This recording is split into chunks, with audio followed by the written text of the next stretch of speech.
Assalamualaikum warahmatullahi wabarakatuh.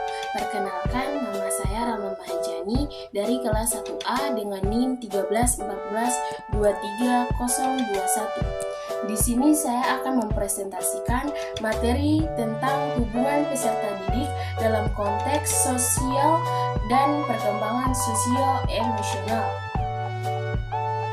Materi yang akan saya bahas yang pertama, teori ekologi Brenner dan teori lifespan Erikson. Yang kedua, konteks sosial peserta didik dalam keluarga, teman sebaya, dan sekolah dalam perkembangan. Yang ketiga, perkembangan pribadi atau self dan moral. Teori ekologi Brenner dan teori lifespan Erikson. Seorang ahli psikologi dari Amerika bernama Uri Brenner tahun 1917 sampai 2005 merumuskan teori ekologi dalam psikologi perkembangan untuk menjelaskan bagaimana kualitas yang diwarisi oleh seorang anak dan lingkungan tempatnya berintegrasi dan dapat mempengaruhi bagaimana tumbuh kembang anak. Melalui teori ekologinya tersebut, Brenner menekankan pentingnya untuk mempelajari seseorang anak dalam konteks lingkungan yang beragam yang juga dikenal dengan istilah sistem ekologi dalam usaha untuk memahami proses perkembangannya. Pengertian ekologi dan ekosistem. Ekologi adalah salah satu cabang dari ilmu biologi yang mempelajari pengaruh dari lingkungan kepada makhluk hidup. Asal kata ekologi adalah dari oikos, yang berarti rumah, habitat atau tempat hidup, serta dari kata logos yang berarti ilmu. Ekosistem adalah satuan fungsi dasar dalam ekologi, meliputi makhluk hidup dengan lingkungan organisme atau biotik dan abiotik yang saling mempengaruhi. Keduanya diperlukan untuk memelihara kehidupan agar dapat tercapai keseimbangan, keselarasan, dan keserasian pada alam di bumi. Teori lifespan Erikson. Erikson berpendapat bahwa pandangan-pandangannya sesuai dengan ajaran dasar psikoanalisis yang diletakkan oleh Freud. Jadi dapat dikatakan bahwa Erikson adalah seorang post-Freudian atau neo-Freudian, akan tetapi teori Erikson lebih tertuju pada masyarakat dan kebudayaan. Konteks sosio-emosi peserta didik dalam keluarga, teman sebaya, dan sekolah dalam perkembangan.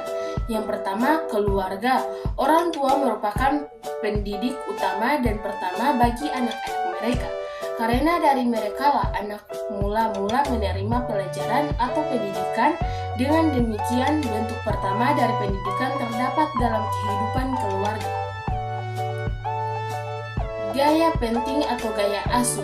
Baumrind mengatakan ada 4 bentuk gaya pengaruh atau parenting.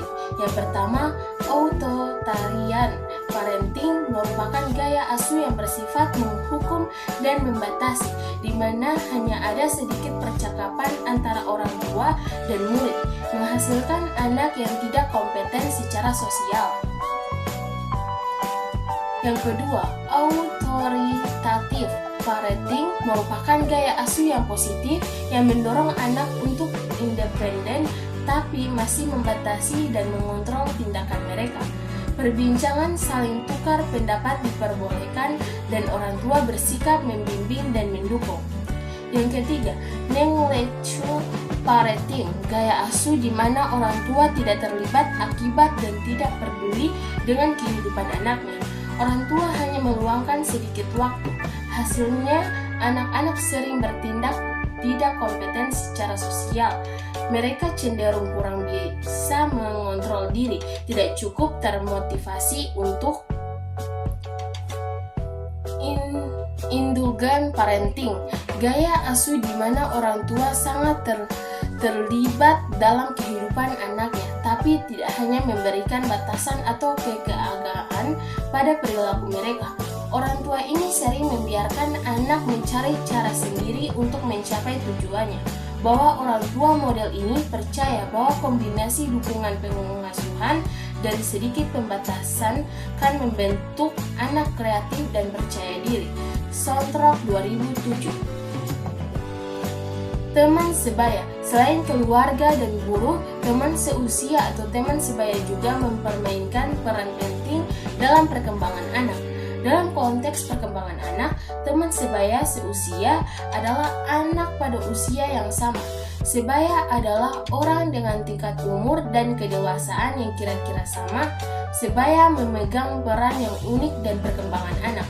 Salah satu fungsi terpenting adalah memberikan informasi dan perbandingan tentang dunia di luar keluarga.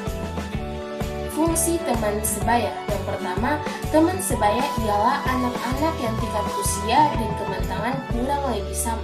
Yang kedua, salah satu fungsi kelompok teman sebaya yang paling penting ialah menyediakan suatu sumber informasi dan perbandingan tentang dunia di luar keluarga.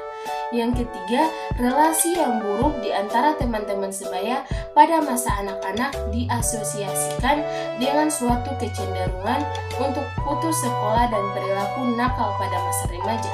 Yang keempat, relasi yang harmonis di antara teman-teman sebaya pada masa remaja diasosiasikan dengan kesehatan mental yang positif pada tengah baya. Perkembangan pribadi atau self dan moral. Sejauh ini kita telah mendiskusikan konteks penting yang mempengaruhi perkembangan sosio-emosional pada murid pada keluarga, teman seusia, dan sekolah. Pada bagian ini, kita akan memfokuskan pada murid itu sendiri yang berkaitan dengan perkembangan diri dan moralitas anak diri. Para psikolog sering menyebut aku ini sebagai diri atau self, dan dua aspek penting dalam diri ini yakni harga diri self-esteem dan identitas diri. Sekian dan terima kasih. Wassalamualaikum warahmatullahi wabarakatuh.